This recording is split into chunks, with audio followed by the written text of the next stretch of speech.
नमस्कार, स्वागत है आप सभी का। मैं हूं आपके साथ मनु तेवतिया। शुरुआत करें बड़ी खबर के साथ। लखनऊ से आ रही है, जहां आशियाना इलाके के होटल स्काई हिल्टन के बाहर का लड़कियों के बीच जमकर यहां पर मारपीट हुई है। मारपीट में कुछ लड़कियों ने एक लड़की को पीटने के बाद उसे सड़क पर पटक दिया। इस मारपीट में एक युवक भी शामिल नजर आ रहा है। शिकायत के बाद पुलिस ने 2 लोगों के खिलाफ एफआईआर दर्ज की है। तो ये लखनऊ की ये तस्वीरें हैं जो आप देख रहे हैं, जहां बीच सड़क पर कुछ लड़कियां आपस में झगड़ती हुई दिखाई दे रही हैं। ये वीडियो वायरल हो रहा है जो लखनऊ का बताया जा रहा है, और इस मारपीट के दौरान एक युवक घायल भी हो गया है। पुलिस ने मामले को संज्ञान में ले लिया है और कुछ लोगों के खिलाफ केस भी दर्ज किया गया है।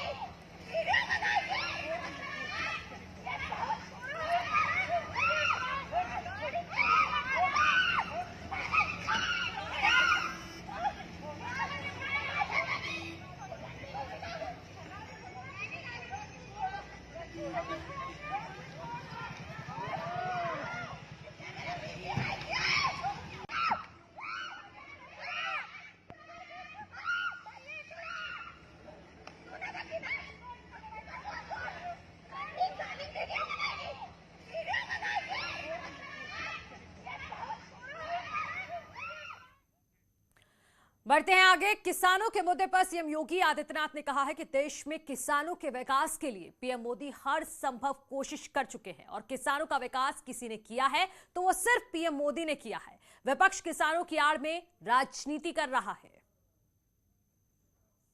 किसानों की हितों के लिए कार्य अगर किसी ने किया है तो आजादी के बाद मैं कह सकता हूं कि प्रधानमंत्री मोदी जी ने किया है। सॉइल हेल्थ कार्ड, प्रधानमंत्री फसल बीमा योजना, प्रधानमंत्री कृषि सिंचाई योजना, और लागत का 1.5 गुना दाम एमएसपी में मिले, या फिर प्रधानमंत्री किसान सम्मान निधि, ये सभी किसानों के हित के लिए लागू की गई योजनाएं हैं।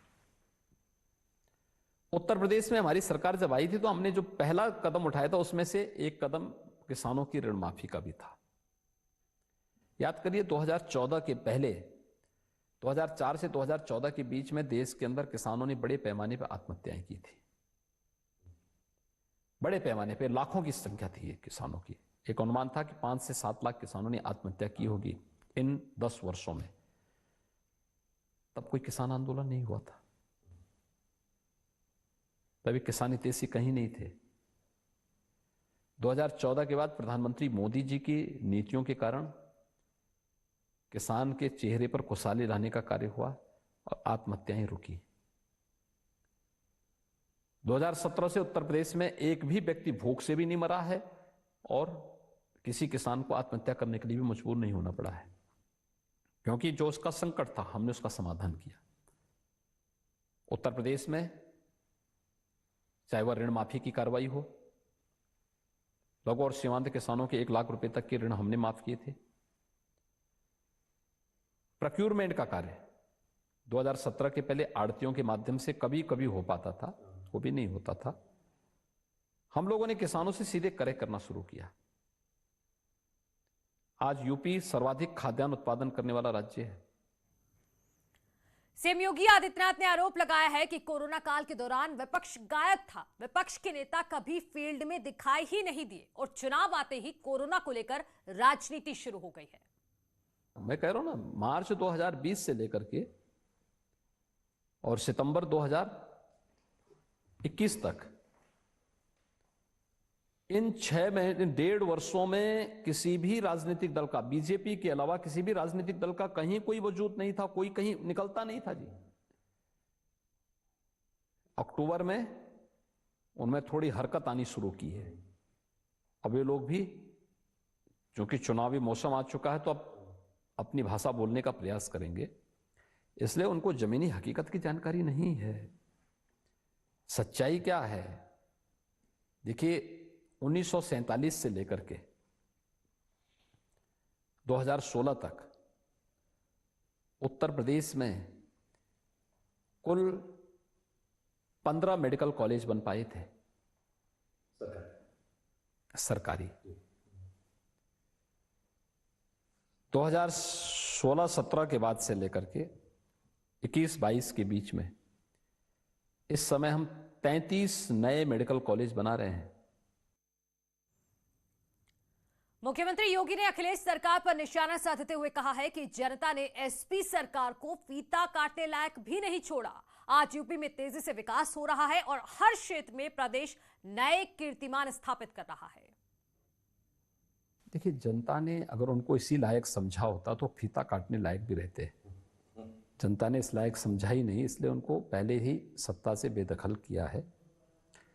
दूसरा, हर व्यक्ति जानता है कि विकास का कार्य सही मायने में कौन किया है, कौन कर रहा है।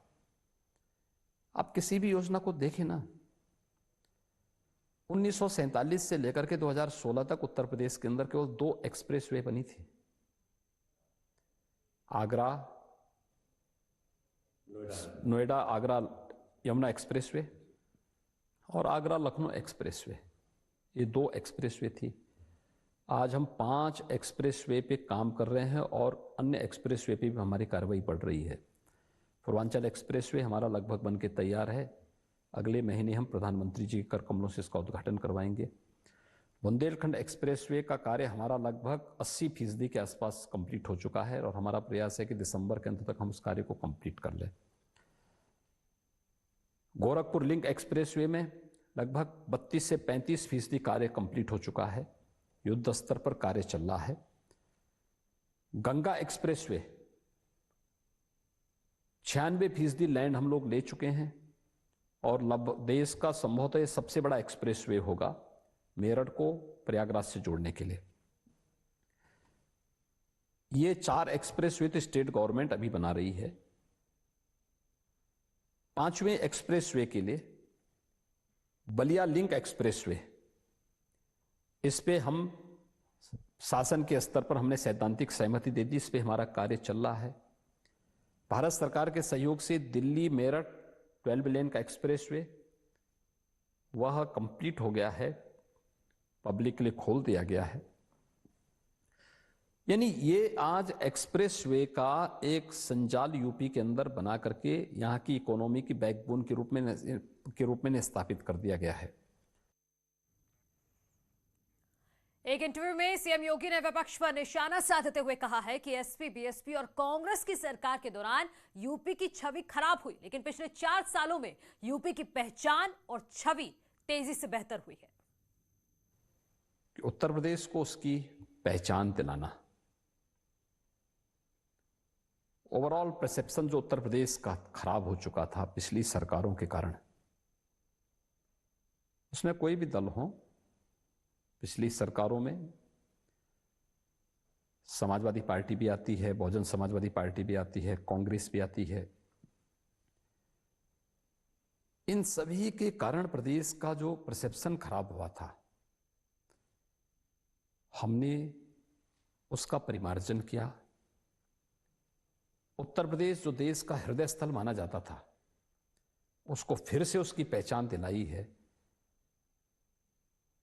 दूसरा, हमने प्रदेश के अंदर सुशासन के लक्ष्य को भी प्राप्त किया है। आज प्रदेश के अंदर गरीब कल्याण की सभी योजनाओं का लाभ यहां के गरीबों को प्राप्त हो रहा है, यहां के नौजवानों को प्राप्त हो रहा है, यहां के किसानों को प्राप्त हो रहा है, यहां की महिलाओं को प्राप्त हो रहा है। समाज के हर एक तबके को शासन की योजनाओं से जोड़ने का कार्य किया गया। तीसरा, इंफ्रास्ट्रक्चर डेवलपमेंट का कार्य बड़े पैमाने पर उत्तर प्रदेश के अंदर प्रारंभ हुए हैं, जो सही मायने में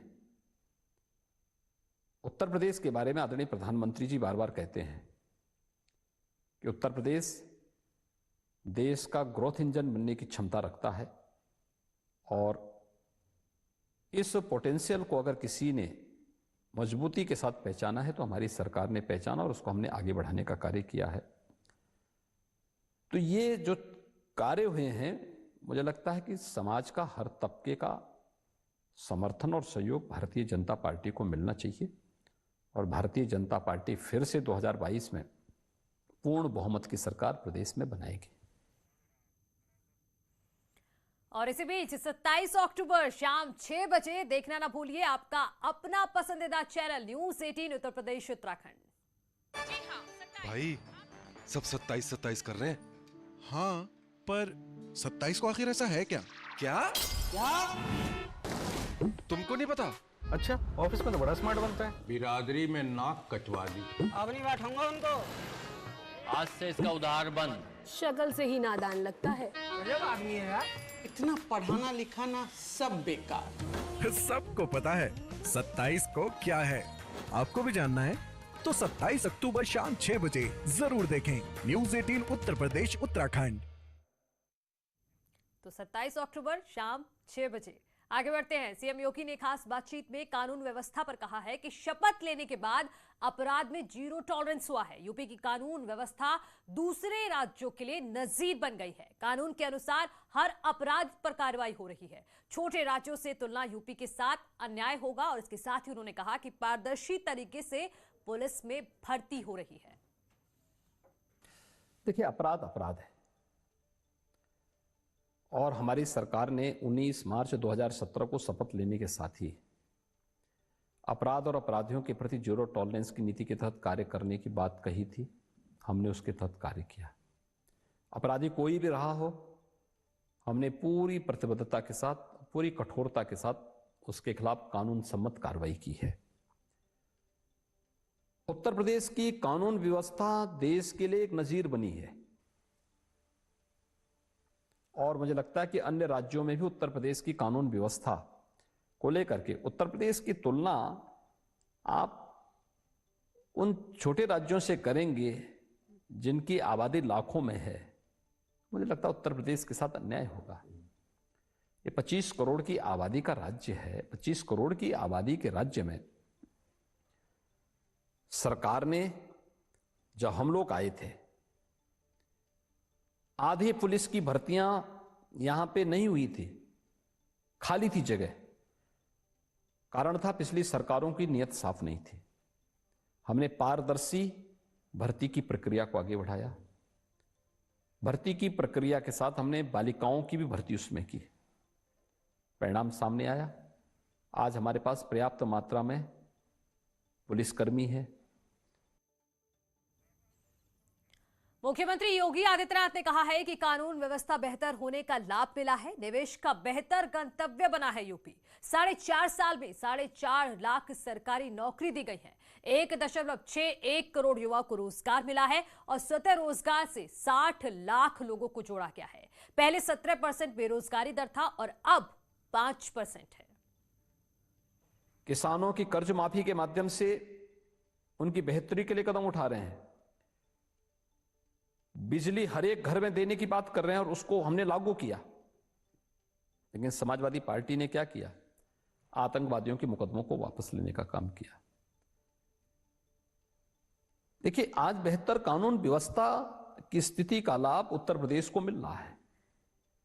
आज देश के सबसे अच्छे निवेश का गंतव्य यूपी बना है। उसके पीछे बेहतर कानून व्यवस्था है। अगर हमारी कानून व्यवस्था खराब होती तो मुझे नहीं लगता है कि यूपी में कोई निवेश करता। और ये निवेश केवल हमारे लिए निवेश का माध्यम नहीं बना है। ये निवेश यहाँ के युवाओं को व्यापक स्तर पर रोजगार देने का माध्यम बना है।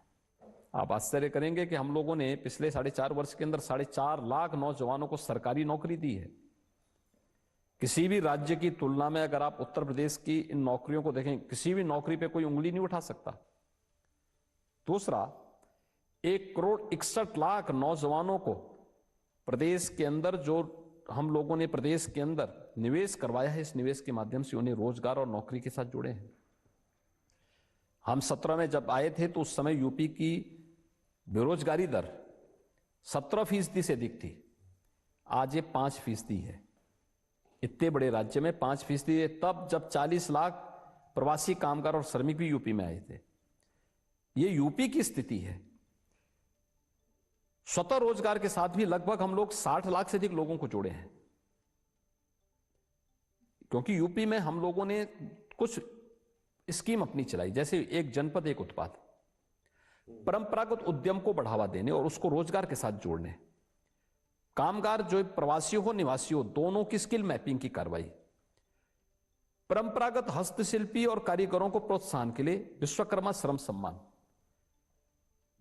इसने स्वतः रोजगार की ढेर सारी संभावना को आगे बढ़ाया। और यहाँ रुकना एक छोटे से ब्रेक के लिए जल्द लौट रहे हैं।